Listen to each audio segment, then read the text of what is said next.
Hey everybody, Justin Senior here, and this is a super important video. I'm talking about Facebook Relevance Score, and if you've been following along over the past couple weeks, you might have heard rumors that there is an increased level of importance that Facebook has put on Relevance Score. Relevance Score is just a metric that each ad has. It's been out since about February of 2015. And basically it speaks to the expected positive or negative feedback that Facebook expects to see on any given ad. Obviously, the more positive interactions would get a higher relevance score, and more negative interactions would get a lower relevance score. It's a 1 to 10 scale, 10 being the best relevance score you can get. Well, there's been talk that this is becoming more and more important. And I know a lot of people are battling high CPMs and low clicks and all these other different things, and a lot of people are trying to figure out exactly what's going on. And I'm a big believer that this is definitely relevance score update is definitely underway, if not already complete.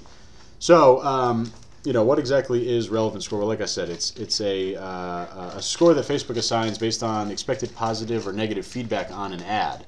But it's more than just negative comments, right? It's not just about likes or shares or anything like that. So on the positive side, things like high click-through rate, likes, comments, and basically, as Facebook says, actions that are towards the objective. So for example, website conversion, if that's your objective, actions that lead to achieving that objective would lead to a positive ad. So for example, clicks to the website, that would lead to a website conversion. That would be considered a sign of or that would be considered a positive sign, and thus your ad might receive a high relevance score. Same thing for likes and comments and things like that. Now, negative signs, not just about negative comments, right? Not just saying, someone commenting on your ad saying this sucks or something like that. It's more so about things like how many times your ad might get reported, or how many times someone might click onto your ad and basically click that basically hide button, so you can't get advertising from that page.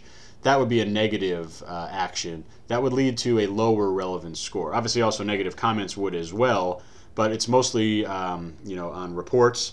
It's mostly on hiding ads, and simply also just on low CTR, low click-through rates, basically where your ad just gets passed over a lot. Those are all going to lead to low relevance scores. And why are low relevance scores important? Well, what we are seeming to believe now is that low relevance scores mean you're not going to get any impressions.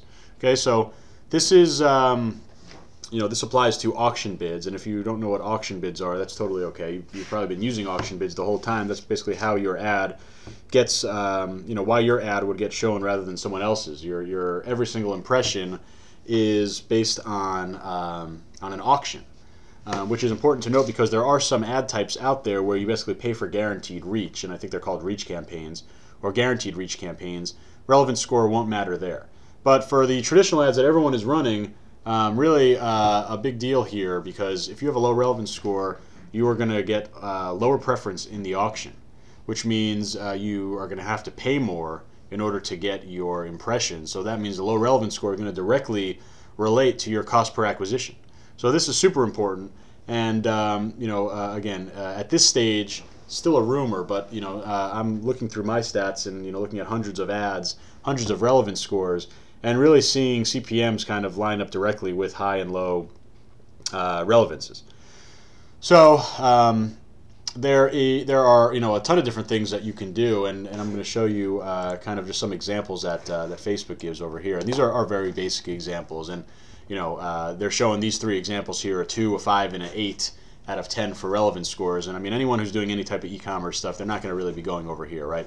They're saying this example is just showing a handbag ad with a very basic ad copy and going to men and women ages 18 to 34. I mean, no one that's watching this video is just using basic targeting like that, right? So you're not going to really see that. That's a no-brainer, right? If you're just doing this type of targeting, you're going to get a low relevance score. I would even argue that this over here at an 8, this doesn't really deserve an 8 either. Targeting women ages 18 to 34 in the United States that like fashion is probably a 10 million plus person interest group. So, for what we do inherently, and especially if you're, following along with what I teach in terms of interest groupings, things like that, your targeting will certainly be relevant, right? We want to have the most relevant, most laser targeted audience from the jump. That's not an issue. But what you see other things here that they're calling attention to would be calls to action and kind of your ad copy. So ad copy and ad graphics definitely come into play in terms of relevance score. So there's no magic answer, there's no magic bullet or anything like that. You need to test, right? Some images will work great for some niches, some they won't.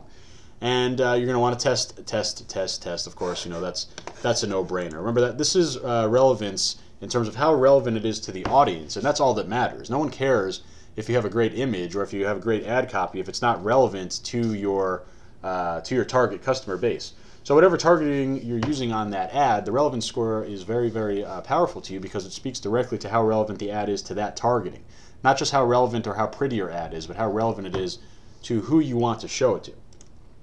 So it's basically, if you have an ad with decent design and good copy targeted to the the right audience, and you're going to get or at least you have a good chance to get a high relevance score. So the relevance score, absolutely has a direct link with your advertising cost. Okay, so now I want to show you this pretty cool study from Ad Espresso. They looked at over 104,000 ads, and they plotted the relevance scores here. So you see a lot of relevance scores pretty high, 6, 7, 8, 9. 8 was the biggest one. So that's saying that a lot of people are getting the relevance score up there. So this data may have come before, and in fact it did come before, obviously, this past week. So these numbers may be a little bit different, but here's what they saw: a lot of 8s, a lot of 9s. But here's the real interesting thing, and you could just see the cost per click. I mean, this is the most important. Look at the cost per click just go straight down, right? You got a relevance score of 1, you have about a 95-cent cost per click. You have a relevance score of 10, you have about a 3-cent cost per click, and they plotted it right here. Let's look at the numbers. Relevance score 1, cost per click almost $1. Relevance score 10, cost per click less than 3 cents. Look at the click-through rates. Relevance score 1, you have 0.5% click-through rate. Relevance score 10, all the way up to more than 7.5% click-through rate. That's great. And you can see the likes, shares, comments, website clicks. Obviously, if you're having those types of CPCs and CTRs, you're going to get a lot of website clicks on the higher relevance scores. And obviously down here, when you have low CTRs and high CPCs, you're going to have low clicks. So relevance score, super important, becoming more important, really, I think, every single day. So take a look at this. This is a pretty cool study that Ad Espresso gave. Go through and read through this.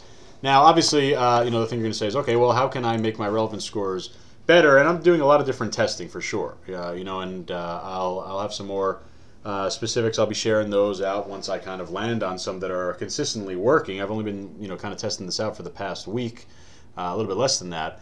But the one that you can get started with immediately is take advantage of auto impression balancing inside of Facebook. And I think I made that term up, so it's not something that you could find or anything. Auto impression balancing is probably a better word. But basically, if you've ever noticed, right, and the reason why they have the campaigns broken down by campaign, ad set, and ad, right, you would say, well, why don't you just have campaign and ad set? Well, it's actually because of the way things work inside of an ad set.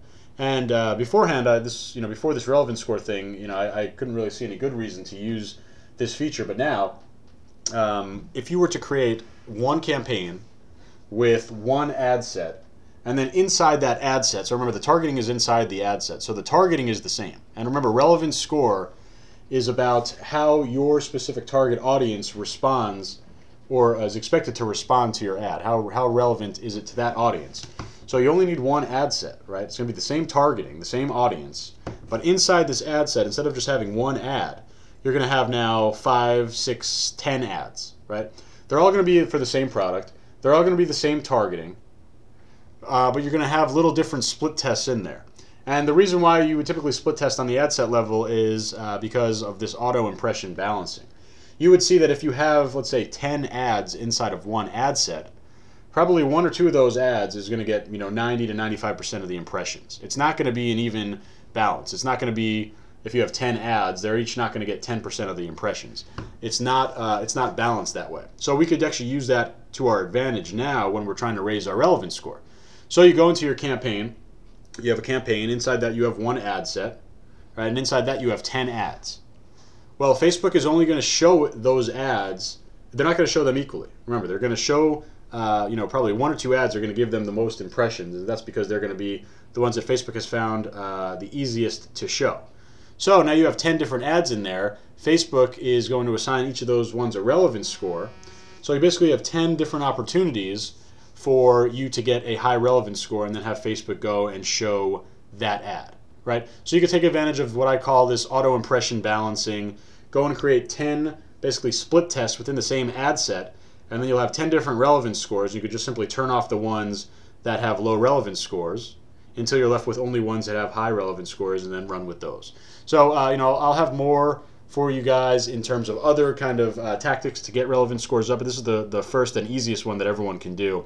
Just make multiple ads inside of one ad set. So you'd have different ad copy, different ad graphics, maybe a different call to action, whatever it is, just little differences to see how you can get that high relevance score that Facebook clearly wants you to have. So hopefully that was helpful. I'd love to hear how you guys are kind of testing out your relevance scores. And I think this is going to become, as we enter the second half of 2016, I think this is going to be a super, super, super important metric that we're all going to need to pay close attention to. So there you go. That's just kind of my little 2 cents on relevance scores. I'm sure you're going to be hearing a lot more about them in the coming weeks. So get to testing and let me know how it turns out.